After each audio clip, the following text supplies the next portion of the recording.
Hey guys, it's Spartacus Airsoft, and today I'll be bringing you another video review. This is the OpsCore Base Jump military helmet. This is the tan color. This is a carbon helmet, non-ballistic, and obviously, as I said, this is made by OpsCore. So I'm going to be doing a just very basic rundown of its very basic features and whatnot. I'm not going to be going over things in depth, just going over its pros, cons, what I think, how it's worth the money, and how I like the features that it comes with for how much it costs. So if you want more advanced details, you can look on the OpsCore website, or you can inbox me. So let's start here. As you can see, the OpsCore military helmet will come with Velcro for patches or whatever you'd like on either side, matching Velcro about flag size. So as you can see, I have a Cleco Jack here. On the other side, I have an IR-US flag that takes up the entirety of the Velcro. So as you can see, the Velcro on either side is about that big. And obviously, it'll come with the OpsCore rails for attachments. I don't have the headlock swivel clips in here. I just took them out. So you can attach anything that can attach into your rails, such as your Princeton MPLS or anything else that you would need to attach to it, or your ARCs will go into there for attaching your headset. I used to have my Swordens on here, but I got rid of them because I prefer hand mic, because I prefer to keep my helmet very light and minimalist, excuse me, as you can probably see. So on the front here, I've attached a Rhino, which I'll take out. This is what your shroud will look like. It's a molded in shroud, so this is non-removable, non-replaceable. I suppose you could replace it if you just completely sanded this shroud out and replaced it, but I don't see much point in doing that, as the shroud works perfectly well. It is a universal shroud. So it will work with just about any NVG arm. As you can see, it works perfectly fine with a Rhino. So just attach my Rhino for you here. So as you can see,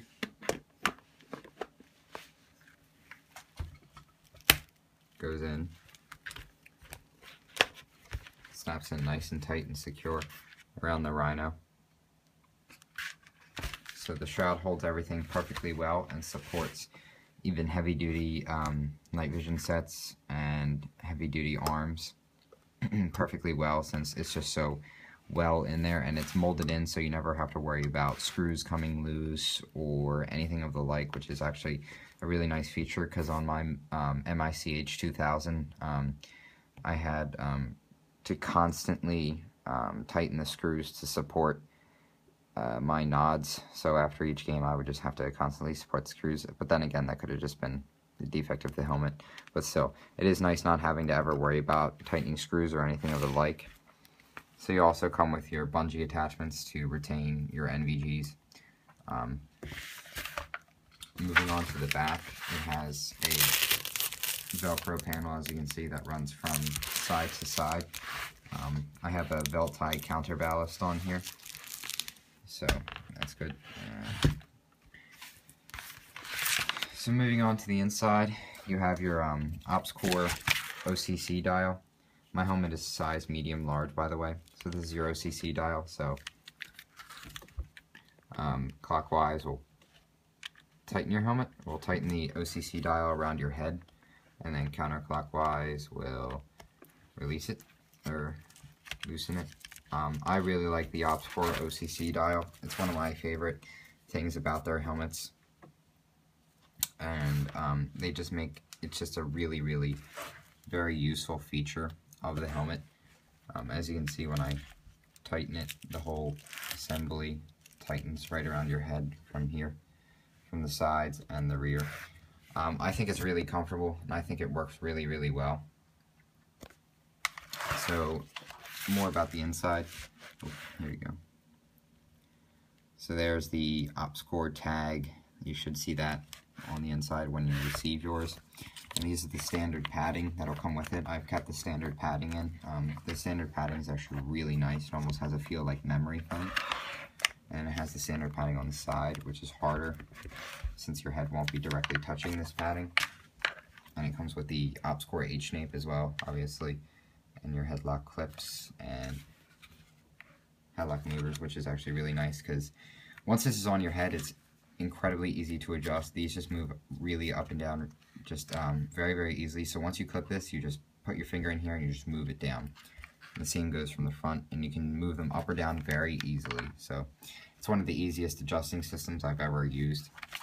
And in the back, you have your back head pad, as well as to the front, you have padding.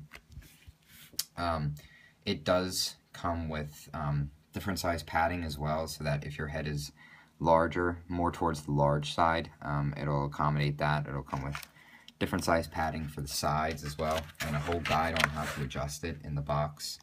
So don't be worried about not knowing how to adjust your base jump when you first get it. So overall, this helmet is very light, very solid.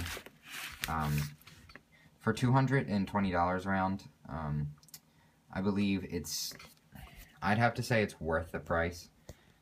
It comes with just about everything you would receive, that you should receive with a high quality helmet. And everything about it, the finish on it is just very well done. The shroud is very, very well made. The helmet is very strong in itself, obviously. The rails themselves are also very well made. They're also very heavy duty, support accessories very well.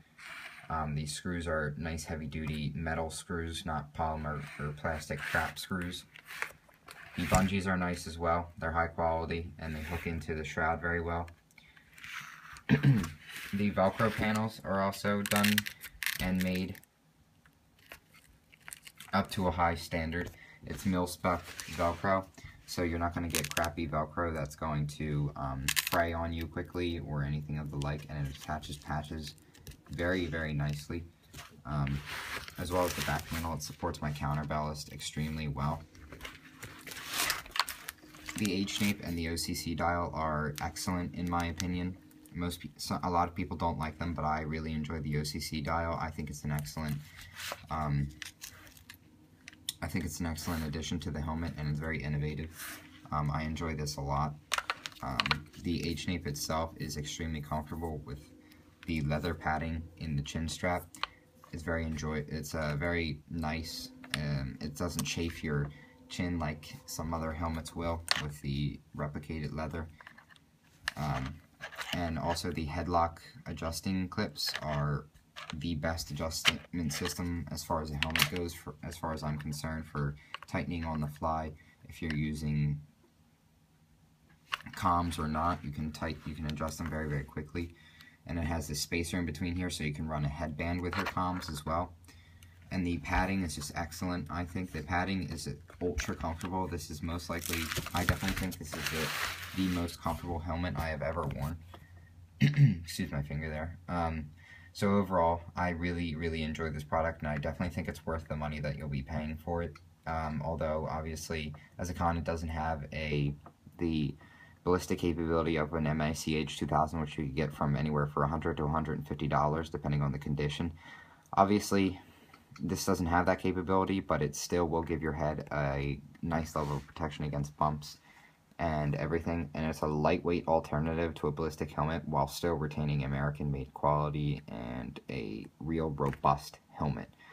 So I think all in all, this helmet is worth it, and this is my helmet of choice. So thanks guys, this is Spartacus Airsoft reviewing the OpsCore Base Jump Military Helmet in tan.